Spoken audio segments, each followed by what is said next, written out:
সেদিন যে ফুল নিয়েছিলাম সেদিন ছিল রবিবার। এর ভিডিওটা তোমাদের সাথে শেয়ার করি নেই, তো ভাবলাম যে আর কোনো ভিডিও করিনি আমি, তাহলে ওই ভিডিওটাই শেয়ার করি। তো দেখো নীলকণ্ঠ ফুলগুলি এনে আমি রোদ্দুতে দিয়ে দিলাম শুকানোর জন্য।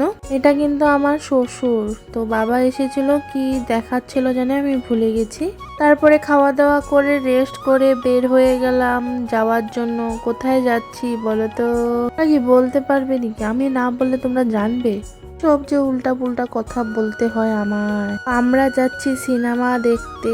দেখো লিফটে উঠে গেছি, তো এখন সিনেমা দেখতে যাব। তো আমরা আবার 2 সিনেমাটা দেখেছি, দেখে মোটামুটি ভালোই লেগেছে। তোমরা কে কে দেখেছো অবশ্যই বলো।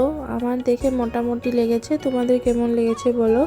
তো এদিকে আমি অল্প ভিডিও করে নিচ্ছি, এদিকে ওর বাবাও এসে পড়লো।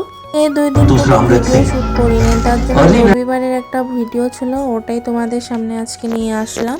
কি কন্টেন্ট দিব সে তা ভাবতে ভাবতেই আমার আর ভিডিও করা হচ্ছে না।